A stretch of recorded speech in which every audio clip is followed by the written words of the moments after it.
चलिए इस क्वेश्चन को हल करते हैं। बहुत बढ़िया क्वेश्चन आपके सामने लिखा हुआ है, इसको पढ़िएगा। यदि a तथा b दो भिन्न प्राकृतिक संख्याएं हो तो कौन सा संबंध सत्य है, ऐसा ये क्वेश्चन है। ठीक, तो ऑप्शन इसके है a b c d, इनमें हमें देखना है और इसके आधार पर बताना है कि इसमें कौन सा सत्य होगा। ठीक है, क्वेश्चन आप समझ गए हैं।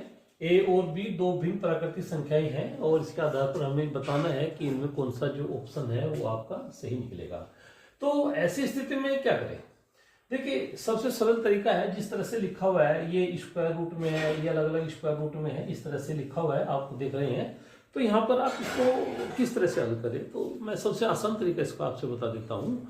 आप ऐसी दो वर्ग संख्याओं को ले लीजिएगा जिनको प्लस करने के बाद भी उनका स्क्वायर रूट निकल सके, अतः उनको वर्गमूल निकल सके।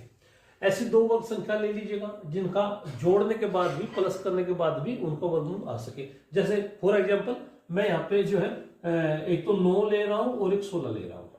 ये 9 और 16 में ले रहा हूं क्योंकि 9 का भी वर्गमूल आता है और 16 का भी आता है, और इनको प्लस करने के बाद भी इनका वर्गमूल आ जाएगा, 25 बनता है, जो बन जाएगा इस तरह से। तो ये हमारे लिए फायदे का काम होगा। ठीक है ना। आप और संख्या भी ले सकते हैं, यहाँ पे 36 ले सकते हैं, 36 ले सकते हैं और 64 ले सकते हैं, ऐसा ले सकते हैं।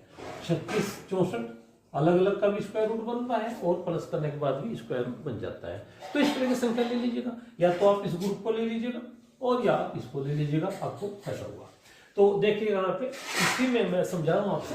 तो अगर मैं a का मान यहाँ पे थोड़ी देर के लिए 9 ले लेता हूँ और b का मान 16 ले लेता हूँ, a का मान 9 लेता हूँ, b का मान 16 लेता हूँ, तो 9 और 16 25, और 25 का वर्गमूल क्या होगा 5। मैं ऊपर लिख देता हूँ इसको, 25 का वर्गमूल होगा 5। ऐसे फिर यहाँ पे a का मान आपने 9 लिया तो कितना बनेगा 3, और b का मान आपने क्या लिया 16, ये बनेगा 4। तो इस आप देखिए इधर तो 5 है और इधर 3 + 4 7 हो गया। तो ये आपका शो करता है कि 5 जो है वो 7 से बड़ा होता है, तो ये तो गलत हो गया। ठीक है, इसका मतलब ये कैंसिल। दूसरे में इसी तरह से चलिएगा।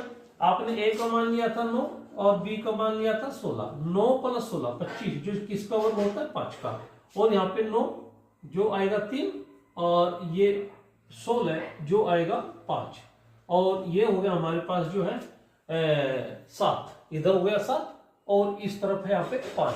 तो 7 जो है, ये 7 जो है 5 से बड़ा होता ही है ना। इधर 7 हमारे पास हो गया है और ये 5 है, और ये साइन शो करता है कि जो 7 है, ये जो 7 है इसका मान हमेशा ही 5 से बड़ा होता है। तो ये आपका ऑप्शन जो है ये राइट हो गया। तो इस तरह से आपने ऑप्शन के ऊपर ही हल कर दिया इसको, ये अलग से आपको जाना नहीं पड़ेगा। और ऐसी संख्याओं को लेंगे जिनका अलग अलग भी वर्गमूल निकल सकता है और दोनों को प्लस करके भी उसका वर्गमूल निकल सकता है। तो इस तरह से बड़ी तेजी से आप हल कर सकते हैं और कोई समस्या आने वाली नहीं है। आपको यहाँ पे बड़े आसानी से नंबर मिल सकते हैं। ये मध्यम स्तर के जो पेपर होते हैं और उनमें इस तरह का क्वेश्चन आ सकता है, क्योंकि पहले बड़े पेपरों में आता था, अब ये छोटे पेपरों का मतलब क्वेश्चन हो गया है और आप यहाँ से अपने नंबर इकट्ठे कर सकते हैं। Thank you.